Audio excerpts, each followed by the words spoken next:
তেওঁ চাগে ভাবিলে বুলিব ইহঁতি হয়তো বিপদত পৰিবও পাৰে কাইলৈ হয়তো এতিয়া ধৰা তেওঁ ঢুকুৱাৰ কাৰণে ইমানখিনি কথা ওলাইছে হয় নাই গতিকে কাইলৈ বিপদত পৰে বুলিয়ে চাগে তেওঁ সেইটো কাম কৰি থৈ গ'ল তেতিয়া দেউতাকে এইটো ক'লে যে চোৱা মই ফোনটো কৰি থৈছোঁ ভৱিষ্যতে তোমালোকৰ দিগদাৰ হ'লে এই ফোনটো তোমালোকে সেই ৰাখি থবা কাৰণ এতিয়া মোক বিচৰা নাই কালি যদি মই ঢুকাম মোৰ ঘৰৰ পৰিয়ালে সেইটো ক্লেইম কৰিব মানে তেওঁৰ সন্তানৰ কথা কেতিয়াবা বেয়াকে কিন্তু এদিনো কোৱা নাই কিন্তু বেয়াকে কোনো দিনে তাৰমানে তেওঁ একো নক'লেই মানে পৰিয়ালৰ বিষয়ে খালি এই ফোন ৰেকৰ্ডটো পাহে মানে 3 মাহৰ আগৰ পৰাহে গম পাওঁ তেওঁ মানে পুতেক যে ডাক্তৰ বা জীয়েক ডাক্তৰ সেইবোৰ জানো কিন্তু পুতেকৰ নাম যে অনলজ্যোতি বৰদলৈ আমি সেই 3 মাহৰ আগতহে গম পাওঁ নহয় পিতে শুনা নাই ইয়াত শুনিলে নেকি কেনেকে শুনিলে ক'ব নোৱাৰো সেইটো তেওঁ নিজৰ সেই মোৰ ফোনৰ নহয় তেওঁ দেউতাকৰ ফোনটো পাহে সেইটো ভাইৰেল হৈছে বিচাৰিছিলো ফোন ৰেকৰ্ডিঙৰ সময়ত আপোনালোকে একো গম নাপায় মই তাৰমানে ভিতৰত মানে হেৰি কৰি আছো কামত লাগি আছো তেওঁ পিছতহে মোক কৈছে মই এইটো ৰেকৰ্ডিং কৰিলো বুলি আমি তেওঁক কিবা স্বাৰ্থ ৰখাহি নাছিলো তেওঁ আশ্ৰয় নাইকিয়াৰ কাৰণে আমি আশ্ৰয় দিছিলো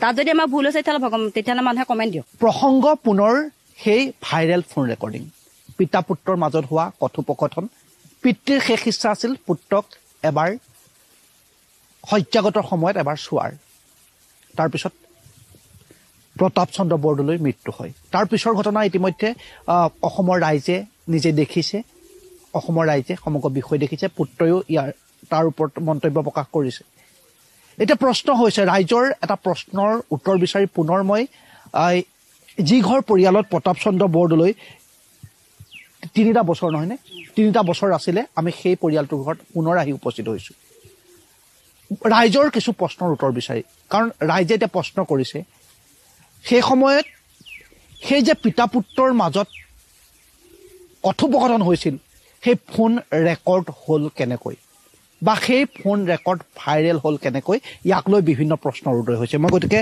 বিনীত দত্ত মই আপোনাৰ কাষলৈ আহিছোঁ যিহেতু চিকিৎসাৰ সময়ত আপোনালোকৰ পৰিয়ালটোৱে 3 বছৰ তেখেতক পোহপাল দিলে আপোনালোকৰ ঘৰত তাৰপিছত চিকিৎসালয় যোৰহাট চিকিৎসা মহাবিদ্যালয় তেখেতৰ চিকিৎসাৰ খৰচ আপোনালোকে কৰিলে কিন্তু এতিয়া ৰাইজে প্ৰশ্ন কৰিছে যে সেই সময়ত ফোন যে পিতা পুত্ৰৰ মাজত ফোনত কথা বতৰা হৈছিলে কাৰ ফোনেৰে হৈছিল কেনেকৈ ৰেকৰ্ড হ'ল কেনেকৈ ভাইৰেল হ'ল ধন্যবাদ তেখেত মানে 3 মাহৰ আগৰ কথা তেখেতে মানে এনেই যিখিনি মানুহে সোধে আপোনাৰ ল'ৰা ছোৱালীৰ কথা বা ময়ো কেতিয়াবা সোধোঁ পৰিয়ালৰ কথা কেতিয়াবা তেওঁ মানে নকয় মানে সেইটো তাৰপিছত আৰু এদিন বোলে মই ফোন কৰিম ৰ'বা মোৰ ল'ৰাটোলৈ বোলে ফোন নম্বৰটো আপোনাৰ আছে বোলে চাব বিচাৰিব লাগিব সেইটো ফোন নম্বৰ বিচাৰিলে পালে কেইবাবাৰ ফোন কৰিলে ৰিচিভ নকৰিলে মই আকৌ ঘৰত মানে ভিতৰত মানে মই ৰন্ধা বঢ়া কৰি আছোঁ তেওঁ মানে পিটিকাপিত ফোনটো হেৰি কৰি আছে তাৰপিছত মই বোলো পালে নাই বোলে নাই পোৱা উলিয়াব হেৰি ধৰাই নাই ফোনটো তেতিয়া বোলে মোৰ ফোনটোকে কৰি চাওকচোন বাৰু আপোনাৰ কেইজনী ধৰে মোৰ ফোনটোত কৰিলে ধৰিলে কথা পাতিলে আপোনাৰ ফোনৰ পৰা মোৰ ফোনৰ পৰা কৰিলে সেইটো কেতিয়াৰ কথা আজি 3 মাহৰ আগৰ কথা তেওঁ মেডিকেলত থকাৰ সময় নহয় তাৰ আগৰ ঘৰত থাকোঁতে প্ৰথমত ভাল হৈ আছে তেতিয়া অলপমান ভাল আৰু তাৰমানে ইমান পৰি থকা নাই তাৰমানে তাৰপিছত যেতিয়া ফোনটো কৰিলে তেওঁ ৰেকৰ্ডিংটো মানে নিজৰ ফোনলৈহে কৰিছে মোৰ ফোনটোত কথাহে পাতিলে ৰেকৰ্ডিংটো তেওঁ নিজৰ ফোনত মানে আপুনি যে ফোন সেই যিটো ভাইৰেল ৰেকৰ্ড কথা কৈছে সেই ভাইৰেল ৰেকৰ্ডটো কৈছোঁ 3 মাহৰ আগত মোক আপোনাৰ ফোনৰ পৰা কৰিলে আৰু ৰেকৰ্ডটো কোনে কৰিলে তেওঁ নিজে কৈছে তেওঁ নিজে ৰেকৰ্ড কৰিছে তেওঁ মানে এইবিলাকত এক্সপাৰ্টো এইবিলাক মানে কম্পিউটাৰ চলোৱা মানুহ নহয় জানে বহুত কথা জানে ফোনৰ তাৰপিছত সেইদে কৰি পেলাই আৰু কৰিলে তাৰপিছত মই আকৌ ভিতৰত ৰন্ধা বঢ়া কৰি আছোঁ সময়টোত তাৰপিছত মোক পিছতহে কৈছে বোলে মই এইটো কৰিলোঁ বোলো কি কৰিলে মই ৰেকৰ্ডিং এটা কৰিলোঁ বোলো কি কৰিলে শুনোচোন তাৰপিছত সেই ৰেকৰ্ডিংটো মোক শুনাই দিছে তেওঁ ফোনতহে আছে সেইটো ৰেকৰ্ডিং মোৰ ফোনত নাই তাৰমানে তাৰপিছত সেই ৰেকৰ্ডিংটো ৰাইজৰ মাজলৈ কেনেকৈ হ'ল ভাইৰেল কেনেকৈ তাৰমানে সেই ৰাইজৰ মাজত তাৰমানে কি হ'ল তেওঁ মানে এনেকুৱা এটা হৈ গ'ল আমাৰ মানে এই ৰিপৰ্টাৰবিলাক আহি আছে নহয় সাংবাদিকবিলাক আহি থাকোঁতেই মানে তেওঁ মানে কি হয় ইমান দিন মানে হয় নহয় তেওঁ যোগাযোগ কৰিছে নাই কোৱা ইপিনে ঢুকোৱাৰ পিছত মানে আমিও আমাৰ মনটো বেয়া লাগিছে তেওঁ পৰিয়ালৰ মানুহ মানে কি হয় খবৰ দিছে নাই পাইছে নাই তেওঁলোকৰ যোগাযোগ কৰিছে নাই বহুতে সুধি থাকে নহয় তাৰপিছত বোলে প্ৰমাণ এটাটো লাগিব সেই প্ৰমাণটো কেনেকৈ দিম তেতিয়া বাপেকেও মানে সেই ফোনৰ সেই কলটো শুনাইছিলে এজন সাংবাদিকক সেই তেওঁহে গোটেই ভাইৰেল কৰিছে নহয় পিতে শুনা নাই ইয়াত শুনিলে নেকি কেনেকৈ শুনিলে ক'ব নোৱাৰো সেইটো তেওঁ নিজৰ সেই মোৰ ফোনৰ নহয় তেওঁ দেউতাকৰ ফোনটো পাহে সেইটো ভাইৰেল হৈছে বিচাৰিছিলোঁ তাৰমানে তেখেতে এইটো ক'লে যে ভৱিষ্যতে মই যে ইয়াত আছোঁ কাইলৈ তেওঁলোকে সেইটো আপুনি আমাৰ কেলৈ খবৰ নিদিলে, আপুনি ক'ত আছিলে, তেতিয়া তেওঁলোকে হয়তো অভিযোগ কৰিব পাৰে। তেতিয়া দেউতাকে এইটো ক'লে যে চোৱা মই ফোনটো কৰি থৈছোঁ, ভৱিষ্যতে তোমালোকৰ দিগদাৰ হ'লে এই ফোনটো তোমালোকে সেই ৰাখি থবা, কাৰণ এতিয়া মোক বিচৰা নাই, কালি মই ঢুকাম, মোৰ ঘৰৰ পৰিয়ালে সেইটো ক্লেইম কৰিব যে আপুনি ক'ত আছিলে, ইমান দিন আমাক কেলৈ নজনালে। সেইটো কাৰণে তেওঁ এই ফোন ৰেকৰ্ডিংটো থৈ গৈছিলে, তেখেতে কৈছিলে। হয়, আমাক মানে ছেফটিৰ কাৰণে কৈ থৈ, কাৰণ তোমালোকে মোক নিৰাপত্তা দিলা, ভৱিষ্যতে যে তোমালোকৰ বিপদত নপৰা, সেইটো খাতিৰত তেওঁ কৈ থৈ গৈছিলে। সেইটো ফোন ৰেকৰ্ডটো আপোনালোকৰ ফালৰ পৰাই আচলতে সাংবাদিকক দিয়া হৈছিল। তাৰমানে সেইটো আমি দিবই লাগিব, আমাৰ ছেফটিৰ কাৰণে। সেইটো সুধিছে কিবা তেওঁ ইয়াত থকা দেউতাকলে ফোন টোন কৰা কিবা ৰেকৰ্ড আছে নেকি, মোৰ আছে, কৈ তেখেতৰ মোবাইলতে আছে, ভাইৰেল হৈছে, বিচাৰিছে আমি দি দিছোঁ। সেইটো তেখেতে ফোন ৰেকৰ্ডিঙৰ সময়ত আপোনালোকে একো গম নাপায়? মই তাৰমানে ভিতৰত মানে হেৰি কৰি আছোঁ, কামত লাগি আছোঁ, তেওঁ পিছতহে মোক কৈছে মই এইটো ৰেকৰ্ডিং কৰিলোঁ বুলি। আপোনালোকে তেখেতক 3 বছৰ পোহপাল দিলে। এতিয়া এনেধৰণৰ প্ৰশ্ন কিছু উদয় হৈছে, যিহেতু ফোন ৰেকৰ্ডিং ভাইৰেল হৈছে। এইবোৰ আমাৰ প্ৰশ্ন নহয়, আমি সাংবাদিক হিচাপে যেতিয়া ৰাইজে প্ৰশ্ন কৰে আপোনালোকৰ ওচৰত আমি উত্তৰটো বিচাৰি আহিবই লাগিব। ৰাইজে এনেকুৱা ধৰণে কৈছে যে তেখেতৰ মৃত্যু হ'ল, সেই সময়ত ফোন ৰেকৰ্ড কেনেধৰণে হ'ল, ফোন ৰেকৰ্ড কেনেধৰণে ভাইৰেল হ'ল, তাৰ মাজত কিবা তৃতীয় পক্ষ জড়িত হৈ আছে নেকি, অন্য কিবা ইয়াত ৰহস্য জড়িত আছে নেকি বুলিও সন্দেহ কৰিছে। নাই, ৰহস্য একো নাই। ৰহস্য মানে সেইটোৱে, তেওঁ মানে মনতে চাগে ভাবিলে বুলিব ইহঁতে আকৌ মোক ৰাখিছে মেলিছে, কাইলৈ হয়তো মোৰ পৰিয়ালে বা মোৰ বংশ হেৰিয়ে হয়তো বিচাৰে, কিন্তু বংশ পৰিয়ালেও গম পায় বা আমাৰ ইয়াত আছে বুলি, কাৰণ তেওঁ ভায়েক বয়েক শনিবাৰ দিনা আহিছে, তেওঁ সোমবাৰ দিনা এডমিট কৰিছোঁ, তেওঁ ভায়েকে বয়েকে শনিবাৰ দিনা শিঙি মাছৰ জোল চোল বনাই এনেকৈ লৈ আহিছে। আৰু তেওঁ ভায়েক আৰু বয়েক তেওঁ লুৰকিহাটৰ, সেয়া পুৰণা ঘৰৰ ভায়েকে বয়েকে আহিছে, আহি পেলাই শিঙি মাছৰ জোল চোল বনাই তেওঁলৈ ভাত পানী বনাই লৈ আহিছে। তেনেকৈ মানে তেওঁ সম্বন্ধীয় মানুহ বহুত আহি থাকে, আহি তেওঁ খা খবৰ লৈ থাকে। তাৰমানে সেইকাৰণে মানে তেওঁ চাগে ভাবিলে হয়তো ইহঁতি আমাক ৰাখিছে। আৰু মানে কি হ'ল, আমি মানে জানে আমি ইমান হেৰি মানুহ নহয়, গতিকে ইমান মানে টেঙৰ ভেঙৰ মানুহ নহয়, গতিকে আমি মানে তেওঁ চাগে ভাবিলে বুলিব ইহঁতি হয়তো বিপদত পৰিবও পাৰে, কাইলৈ হয়তো এতিয়া ধৰা তেওঁ ঢুকুৱাৰ কাৰণে ইমানখিনি কথা ওলাইছে হয় নাই, গতিকে কাইলৈ বিপদত পৰে বুলিয়ে চাগে তেওঁ সেইটো কাম কৰি থৈ গ'ল। আৰু গতিকে আমাৰ ছেফটিৰ কাৰণেতো আমি সেইটো ক'বই লাগিব, কাৰণ চবেইতো তোমালোকক সুধিছা যে আপোনালোকে কেনেকৈ পালেগৈ, কেনেকৈ কি কৰিছে, আপোনালোকে ধৰক ঘৰৰ মানুহ থাকিও আপোনালোকে কেনেকৈ মেডিকেলত হেৰি পালে, গতিকে আমিতো সেই কথাখিনি ক'বই লাগিব ন, নিজৰ প্ৰমাণটো দিবই লাগিব। সেইকাৰণে তেনেকুৱা হ'ল আচলতে কথাটো। মানে তেওঁৰ সন্তানৰ কথা কেতিয়াবা বেয়াকৈ কিন্তু এদিনো কোৱা নাই, কিন্তু বেয়াকৈ কোনো দিনেই তাৰমানে তেওঁ একো নক'লেই মানে পৰিয়ালৰ বিষয়ে, খালি এই ফোন ৰেকৰ্ডটো পাহে মানে 3 মাহৰ আগৰ পৰাহে গম পাওঁ। তেওঁ মানে পুতেক যে ডাক্তৰ বা জীয়েক ডাক্তৰ সেইবোৰ জানো, কিন্তু পুতেকৰ নাম যে অনলজ্যোতি বৰদলৈ, আমি সেই 3 মাহৰ আগতহে গম পাওঁ। অনলজ্যোতি বৰদলৈৰ কথাবোৰ আপোনালোকে শুনিছে, তেখেতৰ কথাবোৰ শুনিছোঁ।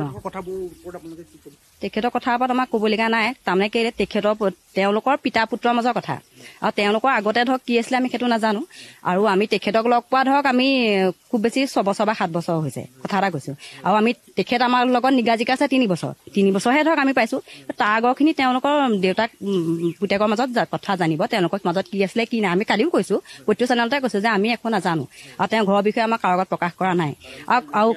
আৰু লুৰকিহাটৰ তেওঁ ঘৰ বুলি জানো, আৰু গুৱাহাটীত তেওঁ আগতে আছিলে বুলি জানো, সিমানখিনিহে জানো, বিশেষকৈ তেওঁ একো নাজানো। কিন্তু তেওঁ মানে আশ্ৰয় নাইকিয়াৰ কাৰণে আমি আশ্ৰয় দিছিলোঁ। তাত যদি আমাৰ কিবা ভুল হৈছে ৰাইজে উত্তৰটো দিয়ক, যদি আমাৰ কিবা ভুল হ'ল।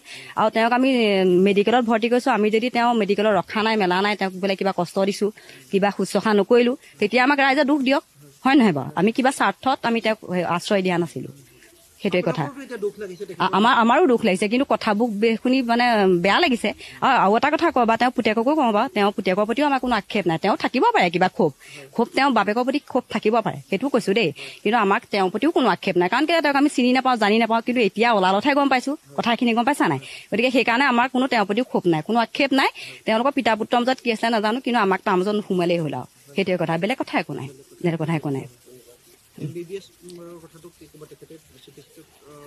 তেওঁ পুতেক জীয়েক ডাক্তৰ বুলি কৈছে, আৰু তেওঁ পুতেক জীয়েক ডাক্তৰ, পিতেক স্কিন স্পেচিয়েলিষ্ট এনেকৈ কৈছিলে। তাৰপৰা সিমানেই, আৰু ছোৱালীও ডাক্তৰ, পঢ়ুৱা শুনা কৰিছে বুলি কৈছিলে, আৰু কৈছে তেওঁলোকৰ লগত মই বহুত কষ্ট কৰি পঢ়ুৱাইছোঁ, তেওঁ কৈছে আমাক দেই, সেইটো তেওঁ কৈছে, কিন্তু কিমান সঁচা কিমান মিছা সেইটো তেওঁলোকে জানিব। কিন্তু আমাক কোৱা মতে যে মই তেওঁলোকৰ লগত বহুত কষ্ট কৰি থৈছোঁ বোলে পঢ়ুৱাওঁতে। ইংলিছ মিডিয়াম হয় ডন বস্কোত বুলি কৈছিলে, ইমান নাজানো, মোক কৈছিলে বোলে মই তেহেঁতক ডন বস্কোত পঢ়োৱা। কিন্তু আমাক এটা কথা কৈছিলে দেই, তেওঁ যে মই তেখেতক মই ডাক্তৰহে বনালোঁ, কিন্তু মই মানুহ কৰিব নোৱাৰিলোঁ। প্ৰকৃত মানুহ কৰিব নোৱাৰিলোঁ বোলে। মই পঢ়া শুনা ডাক্তৰ বনালোঁ, কিন্তু মই মানুহ কৰিব নোৱাৰিলোঁ। তেওঁ এদিন কৈ কান্দিছিলে, বোলে দাদা কি কথা মই বুজি নাপালোঁ। নহয় তুমি এইটো বোলে বুজিছা নুবুজিছা নাজানো, বোলে মই পঢ়ুৱা শুনালোঁ ডাক্তৰ বনালোঁ বাৰু, হ'ল বাৰু ডাক্তৰ হ'ল, কিন্তু মই প্ৰকৃত মানুহ কৰিব নোৱাৰিলোঁ। মোক সেইটোৱে কিবা মোৰ ভুল হ'ল নেকি পিতৃ হিচাপে, মই সেইখিনি কিছুমান মোৰ হেৰি থাকি গ'ল নেকি, তেখেতে সেই কথাষাৰ কৈছিলে। তেতিয়া অলপ অলপ ক'বলৈ আৰম্ভ কৰে। তাৰমানে আমি বেছিকৈ নুশুনো, তাৰ কাৰণে চকু পানী ওলায়। আকৌ ক'ম বুঢ়া মানুহ পটককৈ আকৌ হাৰ্টৰ কিবা টাবুল হৈ যাব, সেইকাৰণে আমি তেওঁক এইবোৰ নুসুধোঁ। বোলো দাদা আপোনাৰ কথা আপুনি বুকতে ৰাখক, এইবোৰ আমাক নক'ব। আমাৰ ইয়াত কি পাইছে আপুনি সেইটো ক'ব, ইয়াত কিবা দুখ পাইছে সুখ পাইছে আমি সেইখিনি ক'ব। আপোনাক আমি 3 বছৰ প্ৰতাপ বৰদলৈ হিচাপে চিনি পাওঁ। আগৰ প্ৰতাপ বৰদলৈ আপুনি কি আছিলে আমাক সেইবোৰ সুধিবলৈ আমাৰ প্ৰশ্ন নাই, নাজানো সেইটো। আমাৰ ঘৰত আছে আমি দেউতা হিচাপে কৈছোঁ, এইজন প্ৰতাপ বৰদলৈহে আমি চিনি পাওঁ। আপোনাক সুখ দুখৰ কথাখিনি ক'ব, আপুনি কিবা দিগদাৰ হৈছে অসুবিধা পাইছে আমাক ক'ব, সেইখিনি কথা আমাৰ। তেনেকৈ কথাবিলাক ক'লে কান্দি আৰু বৰ আৱেগ হৈ যায়। কালি এগৰাকী মাইকী মানুহ কৈছে বোলে দাদা বোলে মনটো মাৰি থাকে, ৰাতিপুৱা আমি মৰ্ণিং ৱাক কৰিবলৈ যাওঁ,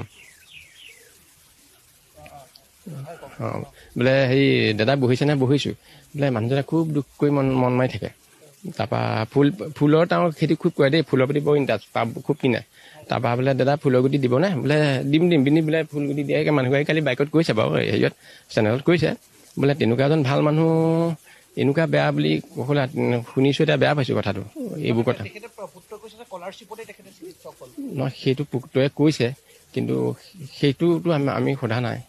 তেওঁ কৈছে সেই তেওঁলোকে আমি তাৰ ধৰক সেইটো তেওঁলোকে কেনেকৈ পঢ়ুৱাইছে, কিন্তু দেউতাকে এটা কৈছে মই পঢ়াওঁতে বহুত কষ্ট কৰিছিলোঁ বোলে। তেওঁলোকক কথা কয় আপোনাক আগত কয় কয় আৰু বোলে আৰু সেইটোতো সকলো মানুহে জানে ন, যে দুটা ল'ৰা ছোৱালী ডাক্তৰ হ'বলৈতো বহুত কষ্ট কৰিব লাগিব, বহুত মানে অৰ্থৰ ফালৰ পৰা বহুত হেৰি লাগিব ন। গতিকে তেনেকুৱা স্থলতো বহুত কষ্টই কৰিছে চাগে তেওঁ, আৰু কৈছেও বাৰু। আৰু কেতিয়াবা মানে এদিন মানে ছোৱালীজনীৰ কথাও কৈছিলে, মানে মোৰ আগতে এইবাৰ মাঘৰ বিহু উৰুকাৰ দিনা, তেওঁ মানে সেই মাঘৰ বিহু উৰুকাৰ মানে আমাৰ ঘৰতে মানে খানা চানা খাইছেতো, তেতিয়া মানে কৈছিলে বোলে মোৰ ছোৱালী বোলে হেৰি যেতিয়া মানে হেৰি হায়াৰ ছেকেণ্ডেৰী পাছ কৰে, হায়াৰ ছেকেণ্ডেৰী পাছ কৰি মানে কটনত বোলে তাইক মানে BSCত মানে এডমিশ্যন বাপেকে ল'বলৈ ক'লে। তাৰপৰা তাই হেনো ক'লে বোলে নহয় বোলে মই মেডিকেলত চিট লাগিবই। তাৰপৰা তেতিয়া মানে দেউতাকে ক'লে যে মেডিকেলত বা চিট পোৱা নোপোৱাটো পাছত হ'ব, কিন্তু তই কাৰণ এবছৰটো মানে নষ্ট হৈ যাব, গতিকে সেইকাৰণে তই কটনত তই এডমিশ্যনটো লৈ থ, এনেকৈ বুলি ক'লে। তাৰপিছতে এডমিশ্যনটো ল'বলৈ ক'লে, ল'লে যেনিবা, কিন্তু তাৰ পাছত তাই চিটটো পালে। তাৰমানে মেথছত হেনো খুব চোকা আছিলে ছোৱালীজনী। দেউতাকে সিমানখিনি কৈছে, কিন্তু সিমানখিনি কৈছে। আৰু আপোনালোকৰ কিবা ক'বলগীয়া আছে নেকি? আমি মুক্তভাৱে এইবাবে আহিছোঁ কাৰণ ৰাইজৰ প্ৰশ্ন আপোনালোকে দেখিছে সামাজিক মাধ্যমত, কিছুমান দেখিছোঁ, নিউজত দেখিছোঁ। তেখেতৰ প্ৰতি আমাৰ আক্ষেপ নাই দেই। অনলজ্যোতি বৰদলৈক আমি কোনো দোষো নকওঁ, কাৰণ সেইটো তেওঁলোকৰ কি মানসিক অশান্তি, তেওঁলোক কি দণ্ডত ভুগিছে, এখেত কি দণ্ডত ভুগিছে, আমি সেইবোৰ সোমাব নাযাওঁ। খালি তেখেতে এটা কথা কৈছে যে আমাৰ বহুত কম সময়ৰ ভিতৰত আমাৰ সৰুতে তেখেতৰ অত্যাচাৰকে আমাৰ ঘৰৰ পৰা উলিয়াই দিলে। আচ্ছা, তেখেত এতিয়া আমাৰ 2006 চনৰ পৰা তেওঁলোকৰ বোলে লিংকটো কাট খাই গৈছে। 2006 পৰা এতিয়া 25 চলে, 18 বছৰ। 18 বছৰ তেখেতে বয়সটো হয়তো এতিয়া 52 বছৰমান হ'ল চাগে। 18-52 কিমান, তেওঁ অন্ততঃ 32 বছৰ। 32 বছৰ এজন সৰু হৈ থাকিব নেকি? তেওঁতো তেতিয়া মেচিয়ৰ্ড মানুহ এজন। তেওঁ সেই অংকটো কৰিছেনে নাই বাৰু? বা বাকী চেনেলখিনিয়ে এই কথাটো বাৰু সুধিছে নাই যে এতিয়া আপোনাৰ কিমান বছৰ? নাই, হয়তো তেওঁ 50 বছৰ হৈছে। 50 বছৰীয়া ব্যক্তিজন তেতিয়া হয়তো তেওঁ 52 বছৰ, 32 বছৰ। 32 বছৰ এজন মানুহ মেচিয়ৰ্ড মানুহ, হয় নহয়? সেইমতে তেওঁ সৰু হৈ থকা নাই। তেতিয়া তেওঁ সৰুতে উলিয়াই দিছে বুলি, ঘৰৰ পৰা উলিয়াই দিছে বুলি কৈছে। সেইটো এবাৰ চাবচোন বাৰু। ধন্যবাদ জ্ঞাপন কৰিছোঁ আপোনালোকক সকলোকে। কিবা ক'বলগীয়া আৰু আছে নেকি আপোনালোকৰ? আপোনালোকৰ আক্ষেপ নাই, কিবা ক'বলগীয়া আছে নেকি? তেওঁৰ প্ৰতি আক্ষেপ নাই, সেইটোৱে ক'ম আৰু। তেওঁ যদি কিবা আমাক বেয়াও পাইছে, বেয়াও পাব নালাগে, কাৰণ আমাৰ যিখিনি কৰ্তব্য আমি সেইখিনিহে কৰিছোঁ, আৰু যিখিনি দায়িত্ব সেইখিনি কৰিছোঁ। তেওঁক মেডিকেলত থাকোঁতে ফোন কৰিছোঁ, কাৰণ কাইলৈতো তেওঁ কৈ দিলেহেঁতেন যে আমাৰ দেউতাক ক'ত আছে, তোমালোকে কিয় নক'লা? তোমালোকে যদি জানা আমাক ক'ব লাগিছিলে, খবৰ এটা দিব লাগিছিলে। সেইটো যে মই পুত্ৰ হৈ পিতৃ কৰ্মটো কৰিব লাগিব, কৈছে আমি শুনিছোঁ যে আজি মই এতিয়া শুক্লেশ্বৰ মন্দিৰত বোলে তিলনি কাম কৰি থৈ আহিছোঁ, আৰু মই যিটো নীতি নিয়ম হয় মই তেওঁৰ পুত্ৰ, সেই পিতৃ কৰ্মখিনি মই কৰিব লাগিব। যদি তেওঁ পুত্ৰ বুলি তেওঁ মানিছে, সেইটো খুব ভাল কথা। সেইটো ভাল মেছেজ যাওক, যে এতিয়াও যে তেওঁ পুত্ৰ বুলি চিনাকি দিছে, যে মোক পিতৃ বুলি চিনাকি দিছে, সেইটো সমাজলৈ ভাল বাৰ্তা যাওক। আৰু আপোনালোকে আপোনালোকৰ কৰ্মখিনি নিশ্চিতভাৱে কৰিব। আমি আমাক কৰ্ম কৰিবই লাগিব, কাৰণ আমি কিন্তু কাৰোবাৰ পৰা আমি কিবা পাম নাপাম আমি সেইবোৰ ভবা নাই। আমি নিজৰ সাধ্য অনুসাৰে যিখিনি পাৰোঁ আমি সেইখিনি কৰিম সেইটোৱে কথা তাৰমানে আমি মানে মানৱীয় প্ৰমূল্য বোধহে দিছোঁ কিন্তু আমি কাৰোবাৰ পৰা কোনোবাই কিবা লাভ পাম কিবা আশা পাম কোনোবাই কিবা দিব আমাক আমি সেইটো আশা কৰা নাই কিন্তু তেওঁ কোনোবাই যদি বেয়া সেইটো ভুলো ভাবিছে সেইটো কিন্তু ভাবিছে যদিও ভুল ভাবিছে কিন্তু আমাৰ ঘৰখনৰ মানুহ আমি তেনেকুৱা নহয় তাৰমানে আমি তেওঁক কিবা স্বাৰ্থ ৰখাহি নাছিলোঁ তেওঁ আশ্ৰয় নাইকিয়াৰ কাৰণে আমি আশ্ৰয় দিছিলোঁ তাত যদি আমাৰ ভুল হৈছে তেতিয়াহ'লে মানুহে কমেণ্ট দিয়ক যদি আমাৰ ভুল হৈছে যদি এজন নিৰাশ্ৰয় মানুহ যদি আমি আশ্ৰয় দি যদি ভুল কৰিছোঁ তেতিয়াহ'লে মানুহে কমেণ্ট দিয়ক এইটোৱে কথা নিশ্চয়কৈ ধন্যবাদ জ্ঞাপন কৰিছোঁ আপোনালোকৰ পৰিয়ালটোক আমি ধন্যবাদ জ্ঞাপন কৰিছোঁ আৰু আচলতে এই বিষয়টো পুনৰ এই প্ৰসংগটো আমি কিয় টানি আনিলোঁ এই ক্ষেত্ৰত নিশ্চয়কৈ একাংশই আমাক গালিও পাৰিব পাৰে সাংবাদিকক গালি পৰাৰ এতিয়া এক অভ্যাসত পৰিণত হৈছে একাংশৰ কিন্তু বিষয়টো এটা স্পৰ্শকাতৰ বিষয় পিতা পুত্ৰৰ ফোন ৰেকৰ্ডিং কেনেধৰণে ভাইৰেল হ'ল এইসমূহ প্ৰশ্ন আপোনালোকে অৱতাৰণা কৰি আছে গতিকে আপোনালোকৰ প্ৰশ্নবোৰ উত্তৰ দিয়াটো আমাৰ দায়বদ্ধতা বুলি পুনৰ এই পৰিয়ালটোলৈ আহিলোঁ পুনৰ সেই প্ৰসংগ টানি আনিলোঁ বিষয়টো অত্যন্ত স্পৰ্শকাতৰ আৰু এই পৰিয়ালটোৱে ইতিমধ্যে কৈছে যে আমি মানৱতাৰ খাতিৰত যেতিয়া তেওঁ ইয়ালৈ আহিছিল তেওঁ এই বৃদ্ধাশ্ৰমখনৰ লগত জড়িত হৈছিল বৃদ্ধাশ্ৰমখনৰ তেখেত প্ৰতিষ্ঠাপক আছিলে গতিকে এনেধৰণৰ এটা সম্পৰ্ক গঢ় লৈ উঠিছিল আৰু সেই সম্পৰ্ক যেতিয়া তেওঁ থাকিবলৈ জেগা নাথাকিছিল তেতিয়া তেওঁ এটা ঘৰ দিছিল আৰু অন্ন খাবলৈ এমুঠি দিছিল তেখেতৰ যেতিয়া শেষ অৱস্থা তেতিয়া তেখেতক চিকিৎসালয় সমগ্ৰ দায়িত্ব এই পৰিয়ালটোৱে পালন কৰিছিলে তাত তেওঁলোকে আমাৰ আগত কোৱাৰ মতে তেওঁলোকৰ কোনো ইয়াৰ পৰা কিবা এটা পোৱাৰ আশা নাছিলে এইসমূহ প্ৰশ্নৰ উত্তৰ বিচাৰি আমি আহিলোঁ এই প্ৰশ্নবোৰ উত্তৰ আপোনালোকৰ মাজলৈ এৰিলোঁ এই স্পৰ্শকাতৰ বিষয়টো নিশ্চয়কৈ সকলোৱে ইমানতে শেষ হোৱাটো বিচাৰিব এগৰাকী মাতৃয়ে যেনেধৰণে 10 মাহ 10 দিন গৰ্ভত এটা সন্তান ৰাখি কৰ্মশ সন্তানটো পৃথিৱীৰ কোলালৈ গতি কৰালৈকে কষ্ট ত্যাগ স্বীকাৰ কৰে পিতৃও নিশ্চয়কৈ কষ্ট ত্যাগ স্বীকাৰ থাকে মাতৃ পিতৃ বুলি ক'লে বেলেগ এটা শব্দ যাৰ অনুভৱ কোনো ভাষাৰে বুজাব নোৱাৰি গতিকে এনেবোৰ সমাজত ঘটনাই আচলতে নিশ্চিতভাৱে দুৰ্ভাগ্যজনক কিন্তু পিতা পুত্ৰৰ মাজত কি আছিলে সেই কথা আমি কেতিয়াও ক'ব নোৱাৰোঁ কিন্তু এই প্ৰশ্নবোৰ উত্তৰ নিশ্চয়কৈ আমি দিব লাগিব কাৰণ আপোনালোকে ক'ব নহ'লে একপক্ষীয় হ'ব গতিকে আমি কেতিয়াও একপক্ষ বাতৰি কৰিব নোৱাৰোঁ দায়বদ্ধতাৰে এইখিনি উত্তৰ আপোনালোকলৈ এৰিলোঁ এই বিষয়টো নিশ্চয়কৈ ইমানতে অৱসান ঘটাটো সকলোৱে বিচাৰিব ধন্যবাদ